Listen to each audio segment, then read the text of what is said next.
Hello and welcome to kingsnake.com.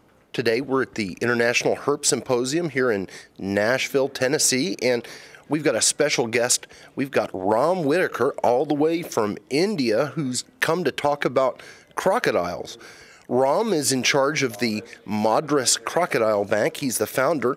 And Rom, tell us a little bit about the Madras Crocodile Bank and what it is you guys do, because you're not an ordinary bank with checking and credit cards and things like that.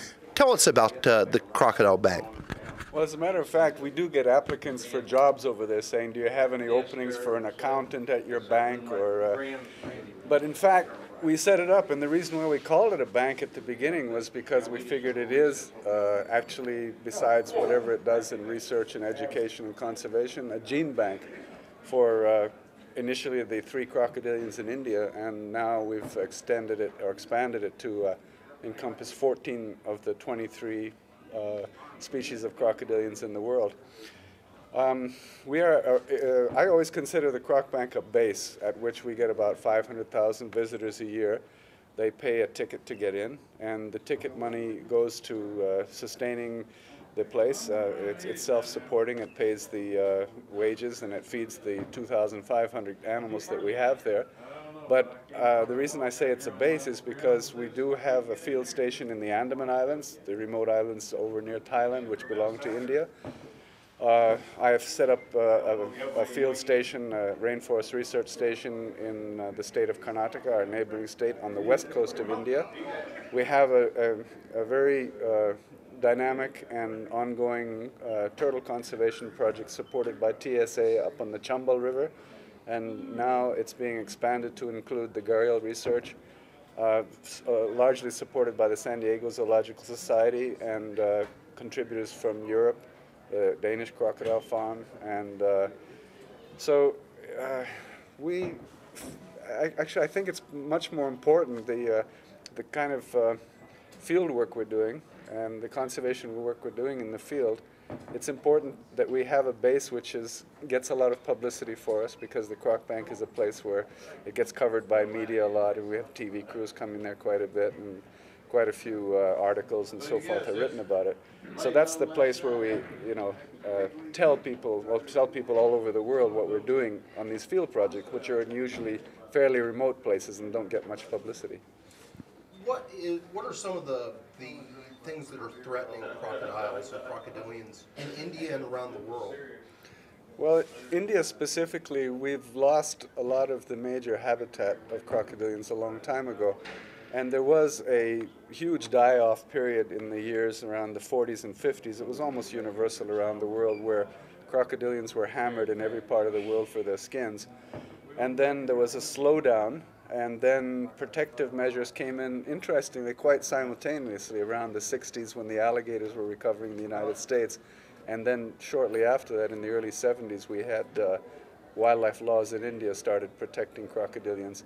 Reptiles have always sort of been on the, let's say, low side of the priority list. It was the sexy mammalian megafauna who always got the first attention, the tigers and the pandas and the elephants and stuff. I'm not saying that's not needed also, but I'm just saying that reptiles have never been high on conservation list, except in recent years. And with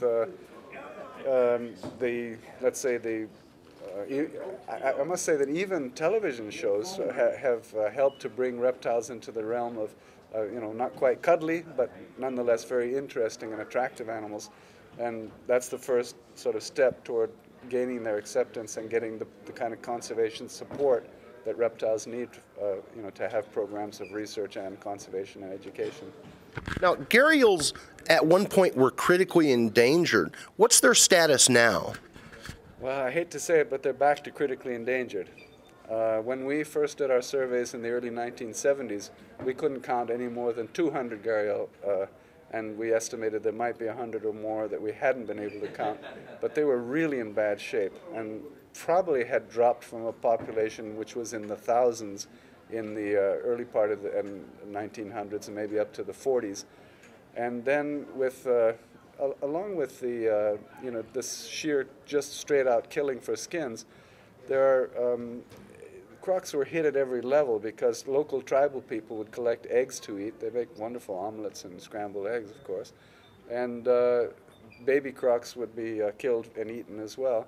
And then the larger ones were hammered for not only the skins, but for medicinal purposes. So in the case of the gharial, it has an incredible vulnerability factor by being such a riverine animal. It's a real specialist, and that has worked against it because rivers have been altered, messed up, dammed, diverted, embankments created, barrages created, and now there's a massive river interlinking program in India, which is totally nonsensical, but they say, well, no, we have to get water to all the areas that need it. So we're really fighting the human need. I hate to say it, we're actually fighting with the human need for water, which of course you can't say no to because we've got, over 1 billion people who need that water. But our argument now is that, even that we're using gharials as an icon and an example of how a healthy river system is the best way to go, and to try to keep the integrity of these river systems without altering them so drastically, which has already proven to be a failure because even the great dams they've created are silting up faster than they ever predicted, and the interlinking type programs and stuff like that are creating havoc, and not just with the ecology, but with even the river sources themselves are drying up.